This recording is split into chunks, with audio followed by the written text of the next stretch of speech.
आथिखालाव आसामाव आरो बिटिआरआव आसामनि 2017 दा आसाम प्रभिन्सियलाइजेशन अफ सार्भिसेस एक्ट 2017 आरो 18 बे एक्ट बायदियै स्कुल प्रभिन्सियलाइजेशन लवार प्राइमारि आपार प्राइमारि आप टू माने कलेज लेभेलसिम बे सोलिगासिनो दङ आरो थांनाय 5 तारिखआव आसाम सरकारा एपइन्टमेन्ट लेटार होनाय जादों आरो 8 तारिखआव बिटिआर सरकारा आसामनि एक बायदियैनो आसाम सरकारनि सिङाव जिखिनि जादों बेखौ बिटिआरनि सिंनिखौ राननो थाखाय बिबान हरनाय बायदि बिथांमोना बेखौ मावफुंबाय।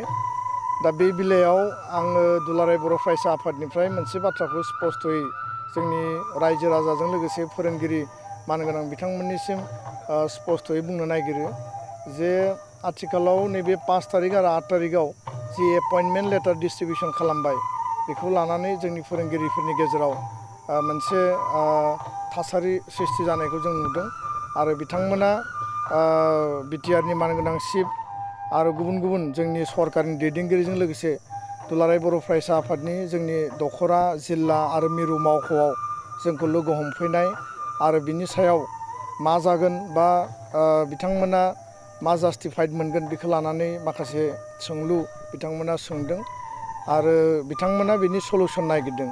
दा बे बेलायाव दुलाराय बर' फरायसा आफादनिफ्राय बिथांमोना जिखिनि फ्रास्ट्रेसनाव बा नार्भासाव दिनै गोलैनानै दङ आरो बिथांमोननि जि इन्स्टिटिउसन थांनाय 20 बोसोर 25 बोसोर सोरबा 30 बोसोर आरो गोबाङानो रिटायार्ड जाबाय गोबाङानो रुंसारिबो जालांबाय बिथांमोना गोलाव सार्भिस मावनायनि उनाव सरकारि भाबै जिखिनि मर्यादा मोननांगौ बा दरमा मोननांगौ बेखिनि सुबिदाखौ बिथांमोना मोननो हायाखै बे बाथ्राखौ जोंनो फोरमायदों आरो बेयाव जोङो बिथांमोननो फंसेल' बाथ्राखौ स्पष्टयै बुंदों जे बिटिआर सुक्तिनि 6.3 जि स्कुल प्रभिन्सियलाइजेशन एन्ड इन्स्टिटिउसन बे बाथ्राया लिरनाय दंमोन बिटिआरनि सिङाव बर' मिडियाम एसामिस मिडियाम बा आदार मिडियाम आरो बिटिआरनि बायजोआव बर' मिडियाम स्कुलखौ सरकारि खालामनायनि जि दफा दंमोन बेखौ मावफुंनायनि थाखाय अलरेडि रमेश चन्द्र जैनखौ चेयारमेन खालामनानै डाइरेक्टर एलिमेन्टारि सेकेन्डारि हायार आरो बिटिआरनि director financial senior financial adviser बिथांमोनखौ लानानै मोनसे कमिटि दानाय जादों।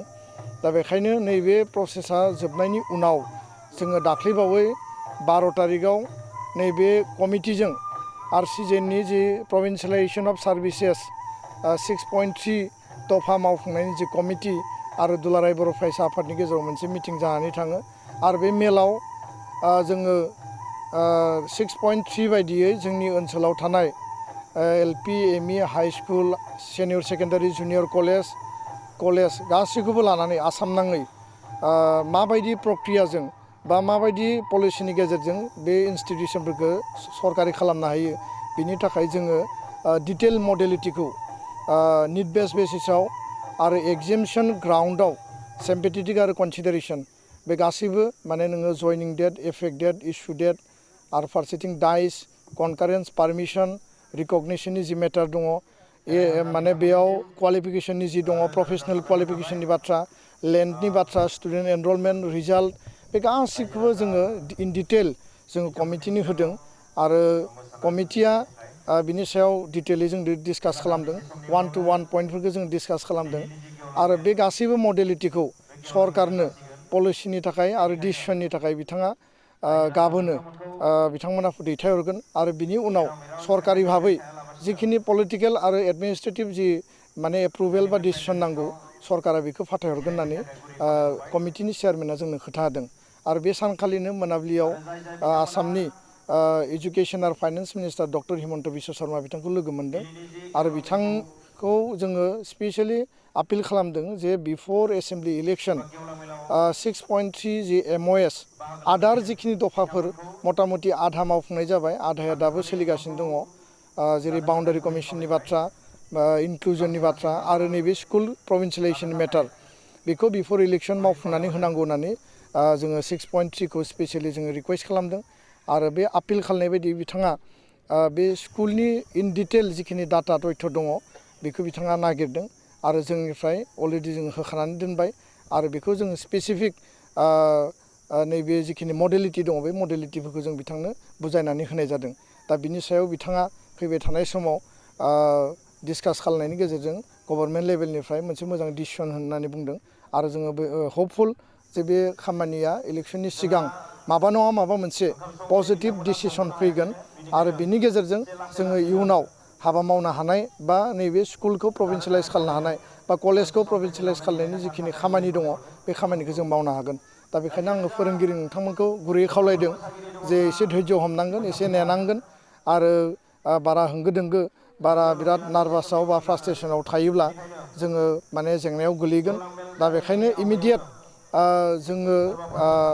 जोंखौ लोगो हमोब्लाबो बा सावरायोब्लाबो बिनि सलुसना आल्टिमेटलि जिहेतु गभर्नमेन्टनियाव आरो मडेलिटिखौ जों गभर्नमेन्टनो जिहेतु जमा होबाय दा बेखायनो एसे वेट खालामनो थाखाय आं बयखौबो खावलायदों आरो बांद्राय जोङो जाहाथे निराशायाव जों थाया आं बे बाथ्राखौनो दाख्लै 12 तारिखआव जालांनाय बे प्रभिन्सियेलाइजेसन कमिटि आरो आसामनि मन्त्रि डक्टर हिमन्त बिश्व शर्माजों जि डिसकास जाबाय बे मेटारखौ दिनै आं क्लियार खालामनानै होबाय। गोजोन्थों।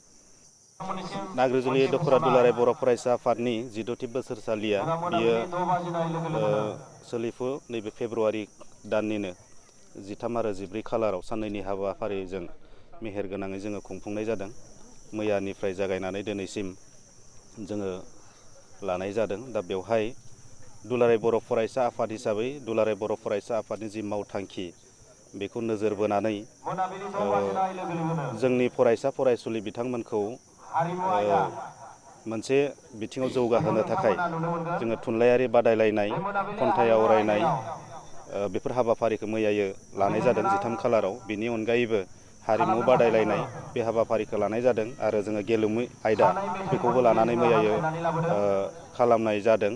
दा बिनि अनगायैबो जोङो मैयायो माखासे हाबाफारि रनसायनानै जोंनि ओनसोलाव जि जाथि दानाय बर' हारि दानायनि थाखाय जिखिनि नांगौ पटेनसियेलफोर जेखौ जोङो माने बानायनानै लानांगौ बिनि सायाव माखासे आयदा रनसायनानै जोङो हाबाफारि लानाय जादों। आरो दिनैहाय 14 खालाराव दुलाराय बर' फरायसा आफादनि थाखानाय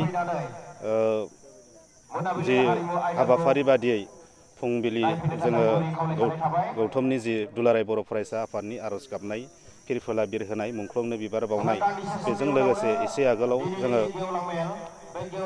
आइजोफोरनि थाखाय जि सांग्रांथि बेवहाय मोनसे टपिक लानाय जादोंमोन। बे टपिकआ जाहैदों बिटिआर ओनसोलखौ गोजोन आरो खौसेथियै जौगाहोनायाव बर' आइजोफोरनि जि बिफाव, बे टपिकखौ लानानै मोनसे सेमिनार लानाय जादों। आरो बेजों लोगोसेनो बिटिआर ओनसोलखौ रांखान्थियाव जौगाहोनो थाखाय आबादारिफोरनि जि बिफाव, बे मोननै आयदाखौ लानानै जोङो सावरायमेल दिनै लानाय जादों। दा बेवहाय दुलाराय बर' फरायसा आफादनि नेहाथारि रंगिना बरगयारि आरो सासे आबादारि जाफुंसार जानाय सासे आबादारि अदालगुरिनि अबिनाश दैमारि बिथांमोनखौ जोङो फुंखा सुबुं महरै हांख्रायनाय जादोंमोन। दा बिथांमोना बाहागो लाफैदों। दसे समनि उनाव जोङो जोंनि गेवलां मेला जागोन। बेवहाय दुलाराय बर' फरायसा आफादनि मानगोनां आफादगिरि दिपेन बर' बिथांखौ जोङो हांख्रायदों। बिथाङाखौ जोङो लानानै जोङो गेवलां मेलखौ खालामनो नागिरदों। दा गौथुमनि जि थाखानाय हाबाफारि बादियै जोंहा देग्लाय जिहेतु टार्म सेसनमोन, दा बेवहाय मैया हराव जोङो डेलिगेट जिरायबाय आरो बे डेलिगेट जिरायनायनि गेजेरजों जोङो गोजाम आफादखौ सिफायनानै गोदान आफाद दानाय जाबाय। आरो बे गोदान आफादाव आङो जिहेतु आफादगिरिमोन, आङो बेनिफ्राय बारग'बाय आरो आथिखालाव आङो जिल्ला एबसुनिबो सासे नेहाथारि समनि सोलोंथाइ नेहाथारि अमृत रामसियारि आरो एजिएस गपि बर' बिथांखौ गाहाय नेहाथारिनि बिबान होनानै माखासे जोंनि नांगौ जि बिबानफोर बेवहाय माखासे जोंनि सोद्रोमा बिथांमोनखौ सोसननानै जोंनि गोदान आफादखौ दानाय जाबाय। फैबाय थानाय समाव जोङो बे थान्दै मेलनि गेजेरजों माखासे बिथांखि आजावदों। थांनाय समनि दुलाराय बर' फरायसा आफादनि जि लाखानाय बिथांखिफोर दङमोन, बे बिथांखिफोरखौ जोङो माखासे एंगार हायै जाहोननि थाखाय जोङो मावफुंनो हायाखैमोन। दायो बेखौ जिहेथु जोंनि आखायाव माखासे सोमावसारनाय हाबाफारि आगोलाव दङमोन, बियो दायो गैथ'ला बिटिआर रेकर्ड जानायनि उनाव। दा बेखाय बे आद्रा थानाय आगोलनि जि मावथांखिफोर बेखौ मावनो थाखाय जोङो थांखि लादों। जेरैहाय गल्डेन जुबलियाव फोसावनाय थां माव जौगा बेखौ मोनसे लानाय जादों। मोनसेया जाबाय टटेल रिभलिउसन, मोनसेया जाबाय सोलोंथाइखौ माने स्किलसिम जोङो लांनानै माबायदि जोङो माने जाफुंसार जाहोनो हायो बा गावनि आथिङाव गाव गसंनानै माबा मोनसे नङा मोनसे मावनानै जानो हानाय खालामनो हायो। बिनि थाखाय सोलोंथाइखौ जोङो क्वालिटि इडुकेसनजों लोगोसे स्किल बिसिम लांनाय जाबाय। दुलाराय बर' फरायसा आफादा बेखौ 15 थारिखआव दुलाराय बर' फरायसा आफाद हिसाबैबो फोसावगोन। बिनि अनगायैबो जोङो लाइमोनफोरखौ जे माने हारि दानायाव बावसोमनाय आरो समाज दानायाव बावसोमनाय लाइमोननि जि जिउ राहा दानाय बिनि सायाव माखासे हाबाफारि माने रनसायनानै दोननाय जादों। बिनि सायावबो जोङो बिथांखि आजावबाय जोङो खामानि मावनो थाखाय। बेजों लोगोसे जोंनि ओनसोलाव भारत सरकारनि आयेन बादियै राइट टु जि इडुकेसन दङ। RTE रुल मथे 1 किल'मिटार डिस्टेन्सआव LP स्कुल जानांगौ, 3 किल'मिटार डिस्टेन्सआव ME स्कुल जानांगौ, 5 किल'मिटार डिस्टेन्सआव हाई स्कुल जानांगौ। दा बे हाई स्कुल बा फरायसालिफोर जे फिन गायसनबावनांगौ बेखौ BTR एकर्डजों मोनसे दफा बादियै लाबोदों होननानै जोङो मोनथियो। दा बेखायनो बेखौबो जोंनि गेजेराव जेरावनोखि एरिया बेसिसाव निड बेस फरायसालिफोर गायसनथारनांगौ बेवहाय फरायसालि गायसननो थाखाय BTR सरकार आरो आसाम सरकारखौ दाबि दैखांनाय जागोन। बे मोनसे हाबाफारि लानाय जादों। लोगोसे नाग्रिजुलि ओनसोलाव हायार इडुकेसनखौ डेभेलप खालामनांगौनि थाखाय जोंहा गंसेल' बर' मिडियाम थानाय खाथरबारि हाई स्कुल दङ। बेखौ हायार सेकेन्डारिसिम खालामनांगौ आरो बेवहाय साइन्स आरो कमार्सखौ बेवहाय लानानै हायार सेकेन्डारिसिम खालामनांगौ। गुबुन मोनसेया जाबाय BSc आरो BCom फरायनो हानायनि थाखाय नाग्रिजुलि ओनसोलाव डिग्री कलेज गायसननांगौ। बिनि थाखाय आसाम सरकार आरो BTR सरकारखौ दासिम दाबि दैखांनाय जाथों होननानै जोङो बिथांखि आजावनाय जादों।